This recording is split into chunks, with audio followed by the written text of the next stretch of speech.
Accept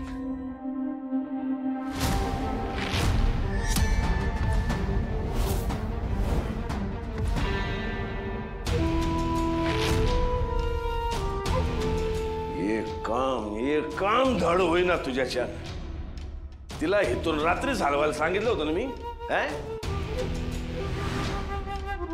कशाला स्वतःचं डोकं चालवायला गेला तू? डॅडी, रात्री चालवणार होतो, पण एवढ्या रात्री गाडीची जोडीच होईना। पोरखेळ वाटलं तुला हा? आता हा तुझा हलगर्जीपणा आम्हाला केवढ्यात पडणार आहे कुणास ठाऊक?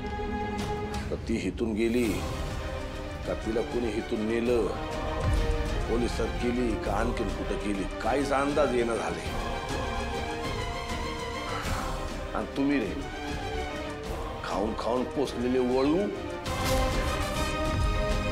इथून पुढे जिवंत राहायचं असेल तर ती बाई जिथं कुठं असेल, पाताळात बी असेल, तिथून आणायचं माझ्यासमोर उभं करायचं। चला निघा।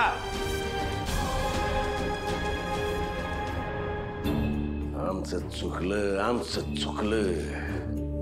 ज्या नाही का बाईवर लक्ष देता येत नाही त्यांना घेऊन लिंगोबा शोधायला निघालो आम्ही। आता ही पोलिसात गेली असेल तर ठीक आहे, जेलरकडे गेली असेल तर लय आवडून बसेल। सुखदाग, या बाई कुठे गेल्या?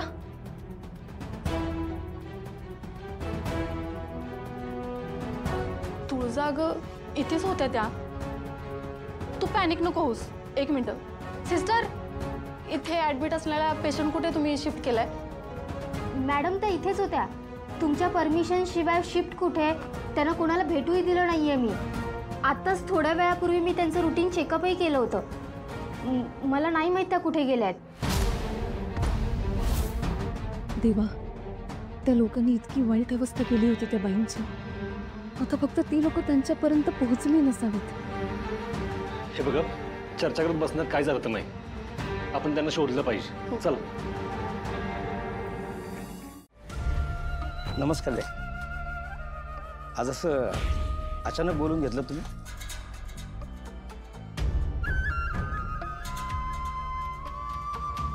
आजच्या दिवसभरात एखाद्या बाईला मारहाण केल्याची काही तक्रार आली आहे का तुमच्याकडं? नाही, तशी तर काही तक्रार आलेली नाहीये, पण डोमेस्टिक व्हायलन्सची जर कोणी तक्रार केली तर मात्र आम्हाला इमिजिएट ॲक्शन घ्यावी लागते। एखादी जखमी बाई कुठं दिसली असलं काही? नाही, बिलकुल नाही। पण डॅडी, तुम्ही हे सगळं का विचारताय? म्हणजे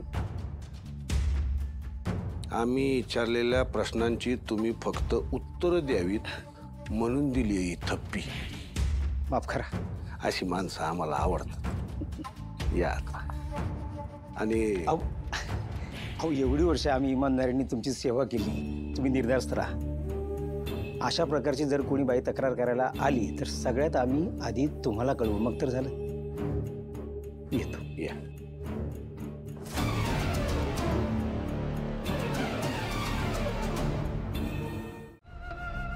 गया जाऊन चौकशी करून ये जा।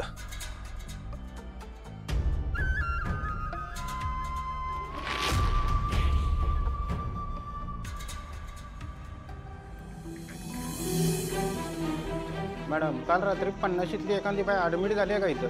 हो, पण त्यांच्या डिटेल्स तुम्हाला डॉक्टरांना विचाराव्या लागतील। तिकडे डॉक्टर।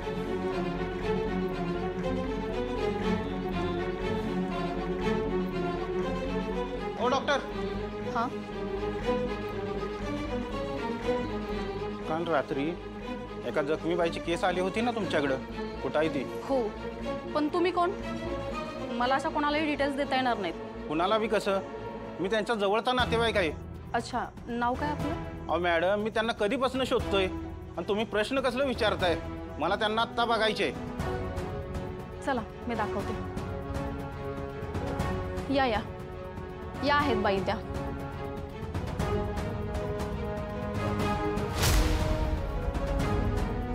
यांना ना अशक्तपणा आला होता। मी काय गोळ्या लिहून देते, त्या तेवढ्या घेऊन या तुम्ही। आणि कालपासून साधारण ना 8,000 रुपये बिल झालं असेल, ते तेवढं रिसेप्शनची। हो मॅडम, थांबा, ह्या माझ्या कोणी नाहीत। हो का? पण हीच केस आहे माझ्याकडे। सॉरी बरं का। तुळजाचा संशय खरा ठरला.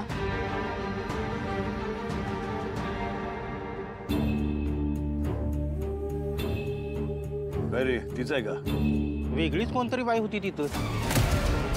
डॅडी अहो अशा इथं पण नाही. हा कुठं कुठं शोधली तिला? आता कुठं शोधायचं? आसपासच्या गावात नाही, दवाखान्यात नाही. एक काम करा, या जेलरला लय पुळका होता तिचा, त्याच्याकडे मदत मागायला गेली का बघायचा. बस बस बस चल. ॲक्च्युली ना जेलमध्ये पर्सनॅलिटी आणि मेंटल हेल्थशी रिलेटेड शिबिर घ्यायचं होतं म्हणून विचारलं. पण त्याविषयी तुम्हाला त्यांच्याशीच बोलावं लागेल. जेलर साहेब आत्ताच राऊंडला गेलीत. हो का?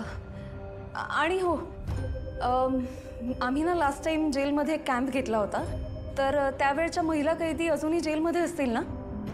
मला काही जणींशी पर्सनली बोलून रिव्ह्यू करायचा होता. सगळ्या नाही मॅडम, त्यातल्या एक आजाराने दगावल्या मागच्या आठवड्यातच, आणि एकीला आम्ही दुसरीकडे शिफ्ट केले. आणि बाकीच्या? थांबा बघते मी सांगते.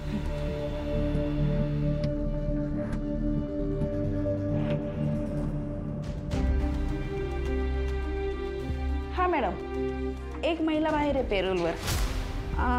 बाकी सगळे आहेत. मला ज्यांची माहिती हवी आहे त्या ह्याच असाव्यात.